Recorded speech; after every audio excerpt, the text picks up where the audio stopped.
മാഷ് ഈ ചവറ നീണ്ടകര പഠനത്തിന് ശേഷം മാഷ് ജാർഖണ്ഡിലേക്ക് പോകുന്നില്ലേ? ആ അവിടെ എന്തായിരുന്നു മൈനിങ് തൊഴിലാളികൾക്കിടയിൽ എന്തായിരുന്നു മാഷ് നടത്തിയ പ്രവർത്തനം? അവിടെ ആദ്യം പ്രധാനമായിട്ട് ഒന്ന് നടത്തിയ അവിടെ ഇന്ത്യയുടെ യുറാനിയം മൈനും മിനറൽ പ്രോസസ്സിംഗ് പ്ലാന്റും ഉള്ളത് ഈ ജാർഖണ്ഡിലാണ്. ഇപ്പം ആന്ധ്രാപ്രദേശിലും കർണാടകത്തിലും തുടങ്ങിയിട്ടുണ്ട്. അന്ന് അത് മാത്രമേ ഉണ്ടായിരുന്നുള്ളൂ. ജാദുഗുഡ എന്നാണ് സ്ഥലത്തിൻ്റെ പേര്, യുറാനിയം മൈൻസ്. അപ്പം അതിങ്ങനെ ഭൂമിക്ക് അടിയിൽ നിന്ന് കുഴിച്ചെടുക്കുന്നതാണ്. 1000-2000 അടിയൊക്കെ താഴെ പോയിട്ട് കുഴിച്ചെടുത്തിട്ട് തൊട്ടടുത്ത് ഫാക്ടറി ഉണ്ട്. ആ ഫാക്ടറിയിൽ നിന്ന് ഇത് പ്രോസസ്സ് ചെയ്യും. അപ്പോൾ ഈ പ്രോസസ്സ് ചെയ്യുമ്പോൾ എന്ന് പറഞ്ഞാൽ ഈ എടുക്കുന്ന പാറയാണിത്, കരിങ്കല്ല്. ആ കരിങ്കല്ലിൽ ഒരു 0.2% മാത്രമേ യുറാനിയം ഉള്ളൂ. അതിൻ്റെ അർത്ഥം 99.8% വേസ്റ്റാണ്. അപ്പോൾ ഇതിനെ സൾഫ്യൂറിക് ആസിഡിൽ പാറയെ ലയിപ്പിച്ചിട്ട് ഓരോന്നൊക്കെ ചെയ്തിട്ടാണ് ഇതിങ്ങോട്ട് മാറ്റി സെപ്പറേറ്റ് ചെയ്യുന്നത്. അപ്പം വളരെ മെറ്റീരിയൽ ഇൻറ്റൻസീവാണ്. 1 കിലോഗ്രാം ഇവിടെ എടുക്കണമെങ്കിൽ ഒരു 10,000 കിലോഗ്രാം മണ്ണ് വേസ്റ്റ് ഇത്രയും ഉണ്ടാവും. ഈ വേസ്റ്റിലാണ് യുറാനിയത്തിലുള്ളതിനേക്കാളും കൂടുതൽ റേഡിയോ ആക്റ്റീവായിട്ടുള്ള മെറ്റീരിയൽ ഉണ്ട്. യുറാനിയം എന്ന് പറഞ്ഞു കഴിഞ്ഞാൽ കുറേ യുറാനിയം നമ്മൾ എലിമെൻറ്റിനേക്കാൾ 10 ഇരട്ടി റേഡിയേഷൻ ഉണ്ട്, ബാക്കി എടുക്കാത്ത റേഡിയേഷൻ. ഇത്രയും കൂടുതൽ റേഡിയോ ആക്റ്റീവായിട്ടുള്ള സാധനം, ഇത്രയും കൂടുതൽ മെറ്റീരിയൽ അവിടെ വേസ്റ്റാണ്. ഒന്നിച്ചൊരു സ്ഥലത്തേക്കാണല്ലോ കൂട്ടിയിടുന്നുണ്ട്. അപ്പോൾ ഇത് എയറിലുണ്ടാവും, വെള്ളത്തിലുണ്ടാവും. ഇതിൽ ആസിഡിൽ ലയിപ്പിച്ചിട്ടാണല്ലോ ഇതെടുക്കുന്നത്. ബാക്കിയുള്ളത് വലിയൊരു തടാകം എന്ന് പറഞ്ഞാൽ വലിയ സ്ക്വയർ കിലോമീറ്ററോളം നീളമുള്ള ഒരു അണ കെട്ടിയിട്ട് അതിനകത്ത് സൂക്ഷിച്ചിരിക്കുകയാണ്. താഴെ ഈ പ്ലാസ്റ്റിക് ഷീറ്റ് പോലും വിരിച്ചിട്ടില്ല. അങ്ങേയറ്റം കെയർലെസ്നെസ് ഒക്കെയുള്ളൊരു സ്ഥലമാണ്. അപ്പോൾ അവിടെയും ഇതേമാതിരി യുറാനിയം മില്ലിൽ തൊഴിലാളികൾ പണിയെടുക്കുന്നുണ്ട്, യുറാനിയം മൈൻസിൽ പണിയെടുക്കുന്നുണ്ട്. ഇതിൻ്റെ 4 ചുറ്റും താമസിക്കുന്ന ജനങ്ങളുണ്ട്. അപ്പോൾ അവരുടെ വെള്ളത്തിൽ റേഡിയേഷൻ ഉണ്ട്, എയറിലുണ്ട്. അപ്പോൾ ഇതൊക്കെ പഠനം കൊണ്ട് തെളിഞ്ഞാണ്. അപ്പോൾ ഞാൻ അവിടെ ഒരു ഹെൽത്ത് സ്റ്റഡി നടത്തിയാണ് അവിടുത്തെ കുട്ടികളുടെ. അതിൽ കുട്ടികൾക്ക് ആരോഗ്യ പ്രശ്നങ്ങളുണ്ടെന്ന് കണ്ടിട്ടുണ്ട്. ഒന്നതാണ് നടത്തിയത്.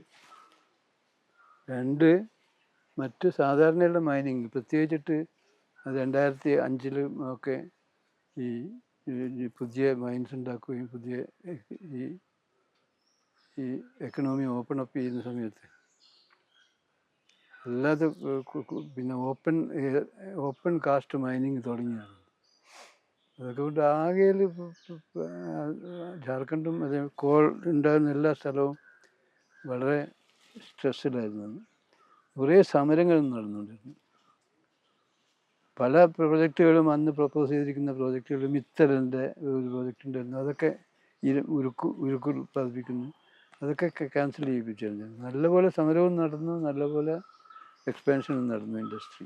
ആ സമയത്ത് ഞാൻ കുറച്ചവിടെ ഉണ്ടായിരുന്നു. അപ്പോൾ ഈ പഠനം സമരങ്ങളെ സഹായിച്ചിട്ടുണ്ടാവും. ഈ പഠനവും ആ സമരങ്ങളൊന്നും സഹായിച്ചിട്ടില്ല. ആ സമരം അത് അവിടെ എത്ര നിങ്ങൾ പഠനം നടത്തിക്കഴിഞ്ഞാലും ഒന്ന് ഈ കേരളത്തിൽ 5000 കിട്ടിയിരുന്ന റിസപ്ഷൻ അവിടെ കിട്ടില്ല. ക്യാമ്പയിൻ നടന്നില്ല. അത് കിട്ടാൻ വലിയ പാടായിരിക്കും. ഒന്ന്. രണ്ടാമത്, അഥവാ അങ്ങനെ കിട്ടിക്കഴിഞ്ഞാൽ തന്നെ എത്തേണ്ട ജനങ്ങളിൽ എത്താൻ സാധ്യതയില്ല.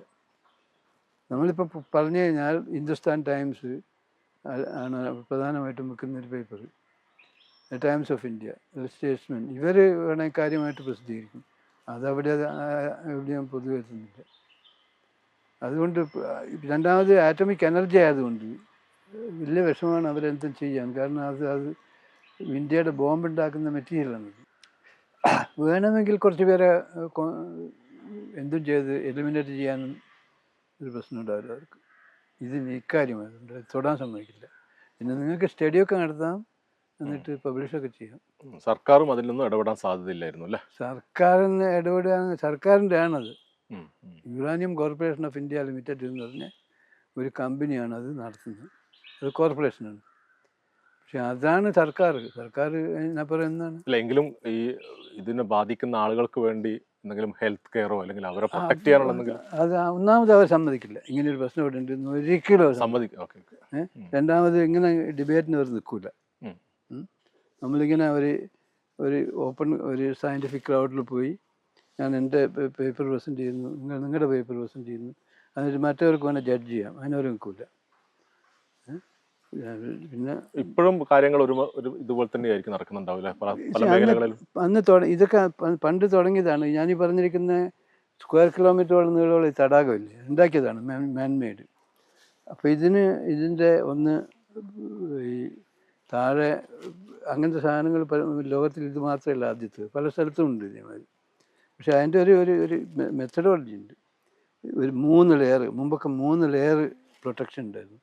ഒന്ന് ഇഷ്ടിക, കളിമണ്ണ്, പിന്നെ അതിൻ്റെ മുകളിൽ പ്ലാസ്റ്റിക് ഷീറ്റ്, ഇങ്ങനെയുള്ള 3. ഇപ്പോൾ ഒരു 9 ലെയറാണ് പറയുന്നത്. അതായത് മണ്ണിലേക്ക്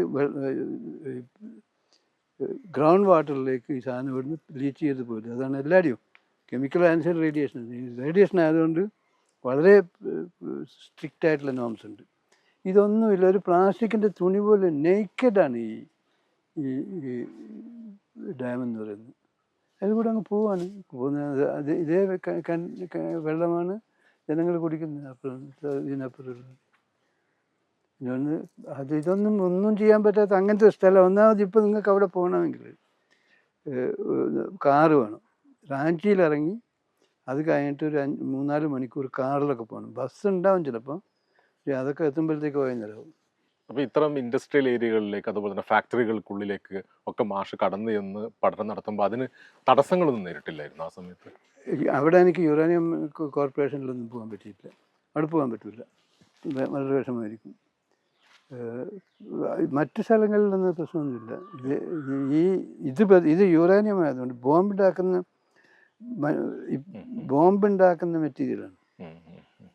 നിങ്ങളിത് അവരിത് നിങ്ങൾ പറഞ്ഞിട്ട് അവർ സ്റ്റോപ്പ് ചെയ്യുകയാണെങ്കിൽ ഇന്ത്യക്ക് പിന്നെ ന്യൂക്ലിയർ ബോംബ് ഉണ്ടാക്കാൻ പറ്റില്ല. അതുകൊണ്ട് ഒരു 150 ബോംബ് നമ്മുടെ കയ്യിലുണ്ട് ഓൾറെഡി. പിന്നെ മാഷ് കൂടംകുളം ന്യൂക്ലിയർ പ്ലാന്റിൻ്റെ പിന്നെ അത് കഴിഞ്ഞിട്ട് ഞാൻ കൂടംകുളം ന്യൂക്ലിയർ പവർ പ്ലാന്റാണ് ഒരു മേജർ ക്യാമ്പയിനായി എടുത്തത്. കൂടംകുളം ന്യൂക്ലിയർ പവർ പ്ലാന്റ് ക്യാമ്പയിനിൽ ഞങ്ങൾ 3 പേരുണ്ടായിരുന്നു. ഞാനും ഡോക്ടർ പുകഴേന്തിയും ഡോക്ടർ രമേശും. ഇത് 2 പേരും MBBS ഡോക്ടർമാരാണ്. കോയമ്പത്തൂരും കൽപ്പാക്കത്തുമായിട്ട് ജോലി ചെയ്യുന്നത്. ഡോക്ടർ പുകഴേന്തി മാഷുടെ ഈ സംഘടനയുടെയും ഭാഗമാണല്ലോ? അത് മുമ്പേ ഉണ്ടായിരുന്നു. രമേശ് പിന്നെയാണ് വന്ന്. ഇതിൻ്റെ ടെക്നിക്കൽ ക്യാമ്പയിൻ, സയൻറ്റിഫിക് ക്യാമ്പയിൻ ഏതാണ്ട് പൊതുവെ നടത്തിയത് ഞങ്ങളായിരുന്നു. എന്തായിരുന്നു നടത്തിയ പഠനം? എന്തായിരുന്നു പഠനങ്ങൾ? കുറേ അതിൻ്റെ എക്യുപ്മെൻസിൻ്റെ വീക്ക്നെസ്. ഒന്നാമത് ഒരു കാര്യം, അതിൻ്റെ ഒരു ജിയോളജിക്കൽ പ്രശ്നമുണ്ട്. ഒരു അഗ്നിപർവ്വതം ഉണ്ടാകുന്ന സ്ഥലമാണ്. വോൾക്കാനിക് ആണ് ആ സ്ഥലം, ഈ ഇരിക്കുന്ന സ്ഥലം. വോൾക്കാനോ, അതായത് മുമ്പ് അവിടെ ഒരു വോൾക്കാനോ വന്നിരുന്നു. അതിൻ്റെ പല അങ്ങനത്തെ സ്ഥലത്തുണ്ടാകുന്ന പല സാധനങ്ങളും, അതായത് ഈ കിണർ, ഈ പേപ്പറിലൊക്കെ ഇടയ്ക്കിടയ്ക്ക് കാണാം, ഈ ഭൂമി അങ്ങോട്ട് താണു പോവുക. ഒരു കിണർ മതി, ഇങ്ങനെ ഇരിക്കുന്ന സ്ഥലത്ത് ഒരു കിണർ. പിന്നെ ഈ കരണ്ടുമായി ബന്ധപ്പെട്ട ചില പ്രശ്നങ്ങൾ, ഷോർട്ട് സർക്യൂട്ട് വന്നിട്ട് തീ ഉണ്ടാവുക. ഇതൊക്കെ അങ്ങനത്തെ സ്ഥലങ്ങളിൽ ഉണ്ടാകുന്ന ചില പ്രതിഭാസങ്ങൾ ഏതാണ്ട് ഈ സമയത്ത് ഇവരത് പ്രപ്പോസ് ചെയ്യുന്ന സമയത്ത് ഉണ്ടായിട്ടുണ്ട്. അവിടെ കുറേ അങ്ങനത്തെ. അവിടെ എന്ന് പറഞ്ഞു കഴിഞ്ഞാൽ അവിടുന്ന് ഒരു 10-20 കിലോമീറ്ററിനകത്തുള്ള സ്ഥലത്ത്. ഇതായിരുന്നു ഞങ്ങളുടെ ആദ്യത്തെ പ്രശ്നം. ഈ സ്ഥലം ഫിറ്റല്ല, ഈ കാരണങ്ങൾ കൊണ്ട്. വോൾക്കാനിക് ആയിട്ടുള്ള സ്ഥലത്ത് കഴിയുന്നതും ന്യൂക്ലിയർ പവർ പ്ലാന്റ്സ് അവോയ്ഡ് ചെയ്യണമെന്നാണ് നിയമത്തിൽ പറയുന്നത്. അപ്പോൾ ഒന്ന് അതാണ് പ്രശ്നം. രണ്ട്, ഈ സോവിയറ്റ് യൂണിയനിൽ ഇത് കഴിഞ്ഞിട്ട് റഷ്യ ഇതായി. അപ്പം അവരുടെ സമ്പദ് വ്യവസ്ഥ തീരെ തകരാറായിരുന്ന സമയത്ത് 1986 ചെർണോബിൾ അപകടം ഉണ്ടായത്. 86 ചെർണോബിൾ അപകടം ഉണ്ടായപ്പോൾ റഷ്യയും സോവിയറ്റ് യൂണിയനും തൊട്ടടുത്ത അവരുടെ മറ്റു രാജ്യങ്ങളും ഉണ്ടാക്കാൻ പോകുന്ന ഏതാണ്ട് 20ഓളം റിയാക്ടർ. അപ്പം അതിൻ്റെയൊക്കെ സാധനങ്ങൾ അവിടെ ഉണ്ടാക്കി വെച്ചിരുന്നു. പലതും ലോങ് ടേം ആയിട്ട് ഉണ്ടാക്കേണ്ട വലിയ സമയം എടുത്തുണ്ടാക്കുന്ന പരിപാടികളുണ്ട് അതിനകത്ത്. അത് കുറേയൊക്കെ റെഡിയായിരുന്നു, കുറേ അതിൻ്റെ മെറ്റീരിയൽസ് ഉണ്ടായിരുന്നു. അത് മുഴുവനും ആ സമയത്ത് അത് ക്യാൻസൽ ആയതുകൊണ്ട് റഷ്യയുടെ ന്യൂക്ലിയർ കൺസ്ട്രക്ഷൻ ഇൻഡസ്ട്രി കൊളാപ്സ് ചെയ്തു. ഇന്ത്യയുമായിട്ട് കരാറിൽ ഏർപ്പെട്ടപ്പോൾ ഇവർ ചെയ്തത് അതിനകത്ത് പഴയ സാധനങ്ങളൊക്കെ റീപെയിൻറ്റ് ചെയ്തിട്ടും മറ്റു സാധനങ്ങളൊക്കെ അത് വളരെ പഴയതാണ്. അങ്ങനെ ആയിട്ടാണ് ഉള്ള മെറ്റീരിയൽസ് ഇവിടെ കൊടുത്തത്. പുതിയതായിട്ട് ഒന്നും ഉണ്ടാക്കി കൊടുത്തിട്ടില്ല. പിന്നെ രണ്ടാമത് ഒരു പ്രത്യേക ക്ലോസ് ഇന്ത്യ ഗവൺമെൻറ് ഇന്ത്യൻ ആ ടേംസിലുണ്ടായിരുന്നു ഇവരുടെ കരാറിൽ. ഈ അവരുടെ പ്രഷർ വെസൽ എന്ന് പറഞ്ഞിട്ടുള്ളൊരു സാധനമാണ് ഇതിൻ്റെ കോർ. ന്യൂക്ലിയർ പവർ ഒരു ന്യൂക്ലിയർ പവർ പ്ലാന്റിൻ്റെ ഈ ഹാർട്ട് എന്ന് പറയുന്നത്, അതിൻ്റെ കോർ എന്ന് പറയുന്നത് പ്രഷർ വെസലാണ്. അതിനകത്താണ് യുറാനിയം ഇന്ധനം വെച്ചിരിക്കുന്നത്. അതാണ് ഇങ്ങനെ സ്പ്ലിറ്റ് ചെയ്ത് തീ ഉണ്ടാക്കുന്നത്, ടെമ്പറേച്ചർ ഉണ്ടാക്കുന്നത്, ഹീറ്റ് ഉണ്ടാക്കുന്നത്. ഈ ഹീറ്റാണ് വെള്ളം ആ ഹീറ്റിനെ പുറത്ത് കൊണ്ടുവരും. എന്നിട്ട് ഈ കൊണ്ടുവരുന്ന ഹീറ്റ് സ്റ്റീമായിട്ട് ടർബൈൻ പ്രവർത്തിക്കും. ആ ടർബൈനാണ് നിങ്ങൾക്ക് കറണ്ട് കൊടുത്തിരുന്നത്. ജനറേറ്റർ ഇങ്ങനെയാണ് പോകുന്നത്. അപ്പോൾ ഇതിൻ്റെ ഹാർട്ട് എന്ന് പറയുന്ന സാധനം പ്രഷർ വെസലാണ്. മറ്റുള്ളതൊക്കെ വളരെ ഇമ്പോർട്ടൻ്റ് ആയിട്ടുള്ള സാധനങ്ങൾ വേറെ പ്ലാൻ ഇതുണ്ട്. But this is the key spare part. ആദ്യം ആരും ചോദിക്കുന്ന പ്രഷർ വെസൽ എന്താണ്, എന്തുകൊണ്ട് ഉണ്ടാക്കിയതാണ്, എത്ര വലുതാണ്, ഒന്നാമത് നോക്കുന്ന ഒറ്റ മെറ്റീരിയലല്ല, ഇത് വെൽഡ് ചെയ്താണ്. ഇത് ഏതാണ്ട് 2 നില കെട്ടിടത്തിൽ ആണ് ഇത് വെക്കുന്നത്. അത്രയും ഉയരമുള്ളൊരു സാധനമാണ്.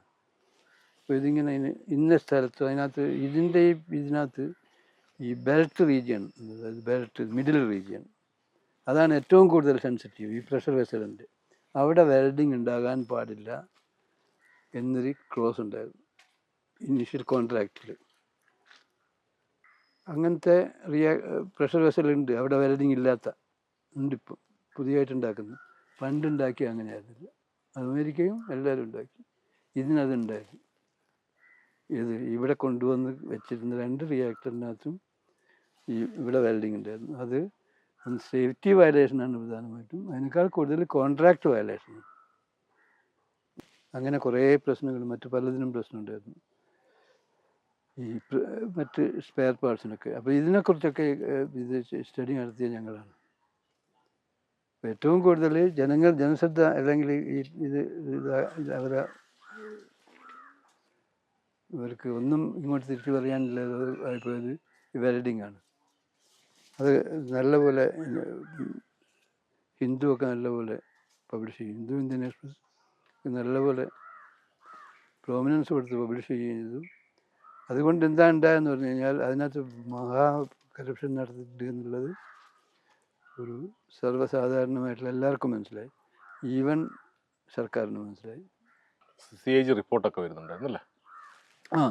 പിന്നെ അതും കഴിഞ്ഞത് കമ്മീഷൻ ചെയ്തതിന് ശേഷം നോക്കുമ്പം ഞാൻ ഡെയിലി ഫോളോ ചെയ്യുന്നുണ്ട്. ഓരോ ദിവസവും അതിൻ്റെ പ്രൊഡക്ഷൻ എത്രയാണ് എന്നുള്ളത് ഞാൻ നോട്ട് ചെയ്യുന്നുണ്ട്. അത് കിട്ടും, ഇതിനകത്ത് വെബിൽ കിട്ടും. ഓരോ പവർ പ്ലാന്റും ഇന്ത്യയിൽ എത്രയാണ് പ്രൊഡ്യൂസ് ചെയ്ത്, എത്ര കൺസ്യൂം, എങ്ങനെ പോയി എന്നൊക്കെ. അപ്പോൾ അത് ഞാനിങ്ങനെ കളക്ട് ചെയ്ത് 2-3 വർഷത്തെ കളക്ട് ചെയ്ത് അനലൈസ് ചെയ്തു. അപ്പോൾ നോക്കുമ്പം വളരെ പരിതാപകരമായിട്ടുള്ള ഒരു പുതിയ മോഡേൺ റിയാക്ടറിൽ നിന്ന് കിട്ടേണ്ടതിൻ്റെ സാധനം ഒന്നല്ല കിട്ടി. അത് പബ്ലിഷ് ചെയ്തു. അപ്പോൾ അത് കണ്ടാൽ അറിയാം 25% 30%ആണ് ഇതിൻ്റെ പ്രൊഡക്ഷൻ കപ്പാസിറ്റി. ലോസ് എന്ന് പറഞ്ഞു കഴിഞ്ഞാൽ കംപ്ലീറ്റ് ലോസാണ്. ഇത് വെച്ചിട്ട് ഈ PW പബ്ലിഷ് ചെയ്തു. PW പബ്ലിഷ് ചെയ്തപ്പോൾ PW അതിൻ്റെ ഒന്നാമത് ഒരു റെക്കമെൻഡേഷൻ ഇത് CAG നോക്കേണ്ട കാര്യമാണ്. അപ്പം 6 മാസം CAG റിപ്പോർട്ട് വന്നു. CAG റിപ്പോർട്ട് നമ്മുടെ റിപ്പോർട്ടിൽ പറഞ്ഞൊന്നും അവർ പറഞ്ഞില്ല. ഞാനീ ടെക്നിക്കലി കിട്ടുന്നതേ കിട്ടും. എനിക്ക് കോൺട്രാക്റ്റ് കിട്ടില്ലല്ലോ. ടെക്നിക്കൽ പബ്ലിഷ്ഡ് പേപ്പറും അങ്ങനത്തെ സാധനങ്ങളൊക്കെ എനിക്ക് കിട്ടും. വേറെയൊക്കെ അതിനകത്ത് വരുന്നതാണ്. സയൻറ്റിഫിക് ഡാറ്റയാണ്, അത് കിട്ടും. പക്ഷെ നിങ്ങളെ കരാറിന് എത്ര പൈസ കൊടുക്കാൻ പറഞ്ഞു അതൊന്നും കിട്ടില്ല. അതൊക്കെ ഇവർക്ക് കിട്ടും. Any CAG can demand any paper, എന്ത് സാധനം ഉണ്ടെങ്കിലും കൊണ്ടുവരാൻ പറയും. ഇവരെന്ത് ചെയ്തു, നമുക്ക് കിട്ടാത്ത മെറ്റീരിയൽസൊക്കെ ഇത് ചെയ്തു. ഇതിനേക്കാളും, അതായത് നമ്മൾ കണ്ടതിനേക്കാളും കൂടുതൽ പ്രശ്നം അവിടെ ഉണ്ടെന്ന് CAG കണ്ടെത്താൻ പറ്റി. ശരിക്കും ഇത് ഏറ്റവും ഡാമേജിങ് ആയിട്ടുള്ള റിപ്പോർട്ടാണ്. അതിനുശേഷം എനിക്ക് തോന്നുന്നു പല മാറ്റങ്ങളും ഇവിടെ വന്നിട്ടുണ്ടാവും. അതൊന്നും പറയാനൊന്നുമില്ല. പക്ഷേ ആക്ച്വലി CAG റിപ്പോർട്ടും കൂടെ വന്നപ്പോൾ PW തന്നെ ഇന്ത്യയിൽ PWന് ഗവൺമെൻറ് ഓഫ് ഇന്ത്യ ആകെയിൽ ഒരു പത്രത്തിന് അംഗീകരിക്കുന്നുണ്ടെങ്കിൽ അത് PW മാത്രം. ഇപ്പോഴും അങ്ങനെ തന്നെയാണ്. ഒരു പബ്ലിക്കേഷന് ആധികാരികമാണ് ഞാൻ അംഗീകരിക്കുന്നത് PW ആണ്. ഇതുവരെ റിപ്പോർട്ടും കൂടി ആയാൽ പിന്നെ വേറൊന്നും ചെയ്യാൻ പറ്റില്ല. പിന്നെ അപ്പോൾ മാറ്റങ്ങൾ പലതും വന്നിട്ടുണ്ട്. പല മാറ്റങ്ങളും വന്നിട്ടുണ്ട്. അന്ന് പേപ്പർ ഈ പ്രസ് റിലീസായിട്ട് ഇഷ്യൂ ചെയ്യുകയൊന്നും ചെയ്യില്ല. ഇവിടെ ഒരു കാര്യം കാണാൻ പറ്റുന്നത്, ഈ അന്ന് പറഞ്ഞുകൊണ്ടിരുന്ന എക്സ്പാൻഷൻസ് ഒന്നും തന്നെ നടന്നില്ല. ഇന്ത്യൻ ന്യൂക്ലിയർ പ്രോഗ്രാം തന്നെ അവർ പറഞ്ഞിരിക്കുന്ന ഒരു എക്സ്പാൻഷൻ നടന്നില്ല. അതായത് എന്തായാലും കൂടംകുളം പദ്ധതിനെ പൂർണ്ണമായി ഇല്ലാതാക്കാൻ കഴിഞ്ഞില്ലെങ്കിലും അതൊരിക്കലും നമുക്ക് സാധിക്കില്ല. കാരണം ഒരു ബിൽറ്റിൻ ചെയ്തിട്ടുള്ള ഒരു സാധനം കൂടംകുളം ഒന്നല്ല, ഇന്ത്യയിൽ ഒരു ലെവലിൽ ആർക്കും ചെയ്യാൻ പറ്റാത്ത ഏതാണ്ട് ബിൽഡിങ് കംപ്ലീറ്റ് ആണ്. മെഷീൻസ് വന്നു കഴിഞ്ഞു, ഫിറ്റ് ചെയ്തു. ഇനി വെറുതെ കമ്മീഷൻ ചെയ്തിട്ട് ഉൽപ്പാദിപ്പിക്കുന്നുണ്ട്. നമ്മൾ എത്ര സേഫ്റ്റി വയലേഷൻസ് പറഞ്ഞു നാട്ടുകാരെ സംബന്ധിക്കുന്നത്, ഇന്ത്യക്കാരെ സംബന്ധിക്കും വലിയ വിഷമമായിരിക്കും. അല്ലെങ്കിൽ അത്രയും നിങ്ങൾ തെളിയിക്കേണ്ടി വരും ഈ പ്രശ്നം. പക്ഷേ ഇതിൻ്റെ ഉള്ളുകളികളൊക്കെ ശരിക്കും എക്സ്പോസ് ചെയ്തതുകൊണ്ട് മറ്റ് പ്രോജക്റ്റുകൾ കുറച്ചും കൂടി ഇതായിട്ട് ഇത് രണ്ടെണ്ണം പിന്നെയും ബിൽഡ് ചെയ്യുന്നുണ്ട്. പഴയ കോൺട്രാക്റ്റിൻ്റെ 4 എണ്ണമാണ്. പഴയ കോൺട്രാക്ട് അന്ന് സൈൻ ചെയ്ത കോൺട്രാക്റ്റാണ്. അപ്പോൾ അത് 2 എണ്ണം ഓൾറെഡി ആയിക്കഴിഞ്ഞു. 2 എണ്ണം കൺസ്ട്രക്ട് ചെയ്യുന്നുണ്ട്. അതും അതേമാതിരി ആയിരിക്കില്ല.